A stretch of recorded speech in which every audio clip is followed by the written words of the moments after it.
Bienvenue pour cette exploration des sources partagées. Aujourd'hui, le sujet, comment apprivoiser l'art de la prise de parole. Plus précisément, comment bien se préparer la veille et puis juste avant ce moment important où tous les regards se tournent vers nous. On a regardé ensemble des extraits d'un ouvrage, le titre c'est quelque chose comme Le secret des profs captivants, peut-être, ou L'art de la communication orale en classe, c'est signé Julien Dourve. Et ces textes, ils donnent des pistes très concrètes pour faire de ce fameux trac, non pas un ennemi, mais plutôt un moteur, une énergie. Notre objectif aujourd'hui, extraire les techniques qui semblent vraiment utiles, des stratégies clés pour aborder une présentation, un cours ou même une réunion avec plus de calme et de confiance. Bon, alors, décortiquons ça, les documents insistent beaucoup sur l'importance de la préparation la veille, J-1. Un moment souvent un peu négligé apparemment. Ce n'est pas juste relire ses notes, hein. L'idée, c'est une vraie préparation mentale et corporelle. Pour structurer le stress et le transformer en énergie positive. Ça a l'air d'être la clé pour arriver calme, confiante et avec de l'impact. Alors il y a une méthode en 5 phases qui est proposée, adaptable nous dit-on, à plein de contextes. Enseignement, conférence, même un entretien d'embauche peut-être. La toute première phase, récapituler l'intention et le public. Pourquoi c'est si fondamental de commencer par là? Qu'est-ce que ça change concrètement? Là, c'est la fondation. Vraiment le socle de tout. Clarifier pour qui on va parler. Est-ce que c'est des élèves débutants, des collègues experts, un jury?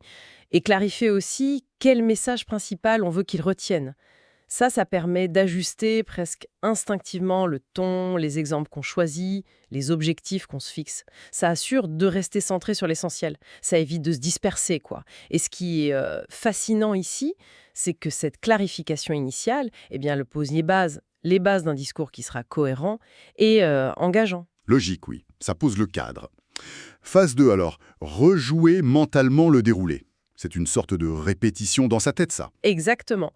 Mais c'est plus qu'une simple pensée vague. C'est une visualisation active. Il s'agit de s'imaginer vraiment chaque étape. L'entrée dans la salle, la posture qu'on va adopter, prendre une respiration profonde, le ton de la première phrase aussi. Mais ça va plus loin, hein. On anticipe les interactions possibles. Une question d'un élève, l'interruption d'un collègue, une digression qu'il faudra recentrer. C'est comme un entraînement discret mais puissant. Ça prépare le cerveau, ça réduit l'appréhension de l'inconnu et ça crée ce que l'auteur appelle une mémoire anticipée du succès.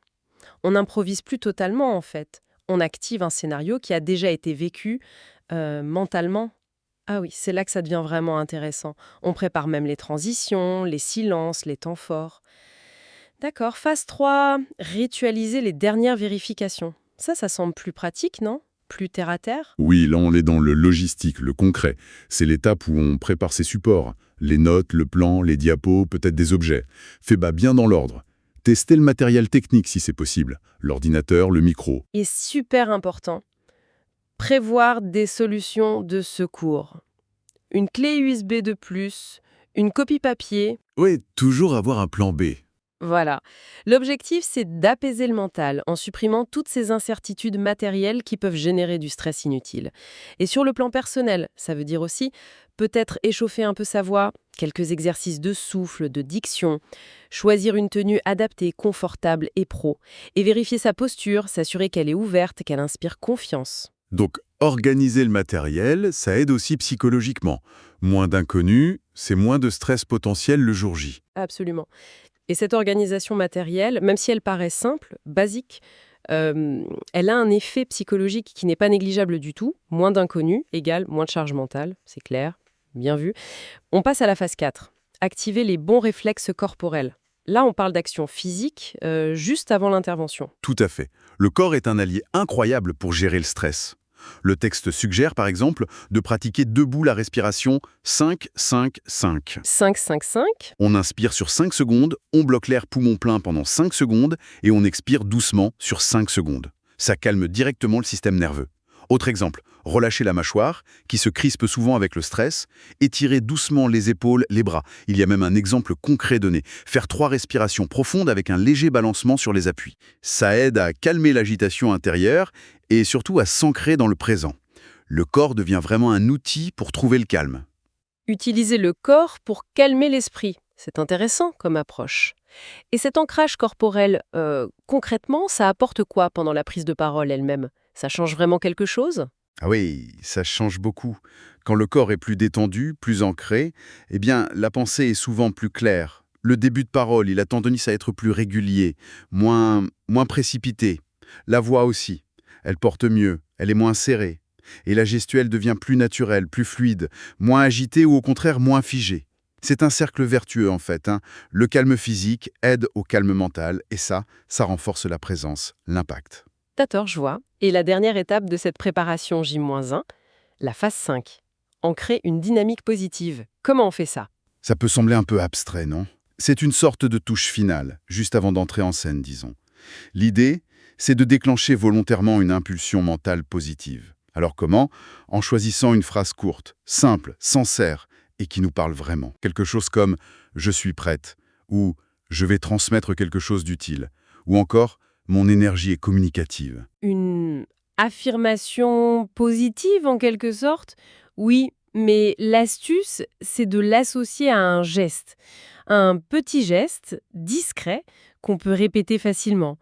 Poser une main sur son cœur, tapoter légèrement le sternum, joindre deux doigts, ou juste bien sentir ses pieds ancrés dans le sol. Un mini rituel personnel, quoi. Exactement. Ce geste, associé à la phrase, il agit comme un déclencheur, un ancrage, comme on dit en PNL. Ça aide à se recentrer sur une intention positive, à adopter une posture intérieure de confiance et de bienveillance, envers soi et envers le public. C'est une façon de se parler à soi-même pour se donner les moyens d'être pleinement disponible aux autres. Et l'auteur insiste beaucoup sur l'idée d'adopter ces 5 phases comme un rituel personnel, pour qu'elles deviennent automatiques et créent une vraie zone de confort. Une routine complète donc pour arriver dans les meilleures dispositions. Mais les sources parlent aussi d'une autre technique, plus ciblée peut-être, la visualisation guidée. C'est pour la veille ou le matin même, c'est ça? Oui, c'est présenté comme une alternative ou un complément. Surtout si on sent qu'une dernière répétition du contenu risque de nous faire douter ou de nous saturer l'esprit. C'est une technique très courte, environ 30 secondes, pour un recentrage profond. Et en quoi elle diffère de la phase 2, la répétition mentale dont on a parlé? Elle est plus structurée, plus rapide, et surtout elle mobilise activement les 5 sens. C'est plus sensoriel. L'idée, c'est vraiment de se projeter dans la situation, mais en essayant de ressentir les choses. Revivre par anticipation. L'entrée dans la salle, les sons ambiants peut-être, la sensation du sol sous les pieds, imaginer la réaction du public, une réaction positive bien sûr, sentir sa propre respiration calme, visualiser ses mouvements fluides, entendre sa voix bien placée. C'est une synchronisation corps-esprit très concentrée. Le texte dit que c'est particulièrement utile pour ceux qui doivent jongler avec beaucoup d'éléments. Le contenu, la forme, les imprévus. Typiquement, les enseignants, les conférenciers. Et un point intéressant, on peut aussi visualiser comment on gérerait une petite difficulté. Un bruit soudain, une question un peu déstabilisante, un petit problème technique, ça permettrait d'en réduire l'impact émotionnel si ça arrive pour de vrai. C'est une sorte de vaccination mentale, si on veut. D'accord, ce n'est pas juste répéter, c'est une immersion sensorielle préparatoire. Malin. Et cet exercice de 30 secondes, concrètement, comment il se déroule? Alors c'est très simple, très rapide. On peut le faire assis, les pieds bien au sol, les yeux fermés. Respirer profondément 2 fois, inspiration par le nez, expiration par la bouche, ça calme le système nerveux. Visualiser l'entrée, l'espace, les sons, le sol sous les pieds. Se voir calme, droite, ouverte. Visualiser la première phrase. L'entendre clair, naturel, sentir l'attention bienveillante du public. Ressentir le rythme du discours. Imaginer les pauses justes, la voix qui porte, des gestes fluides et appropriés. Percevoir l'effet sur le public. Sentir l'écoute, la résonance des mots. Avoir cette impression de maîtrise, mais sans contrôle excessif. Juste être présent. Et sixièmement, conclure avec une image positive. Une phrase forte, un léger sourire, une respiration calme. La satisfaction d'avoir transmis quelque chose avec impact et sincérité. Et après l'exercice, le conseil c'est de rester quelques secondes les yeux fermés. Juste pour prendre conscience du calme, de l'ancrage, de la confiance qui ont pu s'installer. Bien sûr, l'auteur précise, et c'est important, que ça ne remplace en rien la préparation intellectuelle du contenu, mais ça l'enrichit. Ça ajoute cette préparation mentale et corporelle essentielle pour un alignement optimal. Pensée, émotion, corps, voix. C'est une technique puissante pour se mettre dans un état idéal juste avant. Très intéressant. Maintenant, si on avance encore un peu dans le temps, on arrive aux toutes dernières minutes. Celles où parfois le cœur s'emballe, juste avant d'entrer en scène. Là, les documents proposent une sorte de checklist express. Un outil pour ce moment précis. Oui, exactement. Une sorte de pense-bête mentale, ou même écrit au début si ça aide, pour se recentrer très vite. Passer de cette éventuelle nervosité, de cette excitation, à un état de calme, de confiance et de clarté. C'est vraiment pour les ultimes secondes avant le go. Alors, quels sont les points clés de cette checklist? Elle a l'air assez complète. D'abord, corps et posture, c'est ça? C'est ça. Juste avant, vérifier activement sa posture. Être debout, bien ancré. Les pieds, largeur de bassin, stable. Le dos droit, mais sans être raide. Les genoux souples, légèrement déverrouillés. Les épaules basses, relâchées. La tête haute, le menton un peu rentré, le regard ouvert, comme si un fil invisible nous tirait doucement vers le haut. Cette posture physique, elle n'est pas anodine, hein. Elle envoie un signal de confiance au cerveau. Le corps influence l'esprit. Tout à fait. C'est le principe du feedback facial, mais étendu à tout le corps. Adopter la posture de la confiance aide à ressentir la confiance. Très bien. Ensuite, respiration et voix. On retrouve encore la respiration, c'est central. Ah oui, crucial à ce moment-là. Vérifier qu'on respire bien par le ventre, la respiration abdominale ou diaphragmatique, idéalement par le nez. Et puis refaire consciemment la routine 5-5-5 dont on parlait. Inspirer 5 secondes, bloquer 5 secondes, expirer 5 secondes. Voilà. Peut-être la faire 3 fois. C'est hyper efficace pour ralentir le cœur et calmer le système nerveux en quelques secondes. Et si on peut, un mini échauffement vocal très rapide, bâiller silencieusement, étirer un peu le visage, articuler une ou deux phrases en exagérant, ou même fredonner très doucement, ça prépare l'instrument vocal. Ça évite de démarrer avec la voix qui coince. Ok, on ancre le corps, on calme la respiration, on prépare la voix. Ensuite, la checklist parle d'intention et énergie. Qu'est-ce que ça recouvre, ça? Là, c'est un recentrage mental express. Se rappeler très vite pourquoi on est là. Quel est le message essentiel? Pour qui on parle? Quel est l'objectif? C'est une piqûre de rappel du sens de l'intervention. Se répéter aussi intérieurement sa phrase d'ancrage personnel, celle qu'on a choisie à la phase 5 de la prépa J-1. Je suis prête, etc. Et enfin, activer ce que le texte appelle joliment un sourire intérieur. Le sourire intérieur. Oui, ça ne veut pas dire forcément sourire avec la bouche, mais plutôt cultiver intérieurement une sensation de bienveillance, de chaleur, une énergie positive et douce. Et ça se sent, ça passe à l'auditoire, même inconsciemment. D'accord. La checklist aborde aussi le non-verbal. Qu'est-ce qu'on peut vérifier ou ajuster à la dernière minute sur ce plan-là? Principalement deux choses. D'abord, anticiper positivement. Visualiser ou même esquisser très discrètement un ou deux gestes simples qu'on sait être utiles pour nous. Un geste d'ouverture, un geste pour souligner un point. Et ensuite, prendre conscience de ces possibles gestes parasites, ceux qui trahissent la nervosité. Jouer avec un stylo, se toucher les cheveux, tripoter ses doigts. Juste en prendre conscience et décider activement de les éviter ou de les remplacer par un geste plus intentionnel.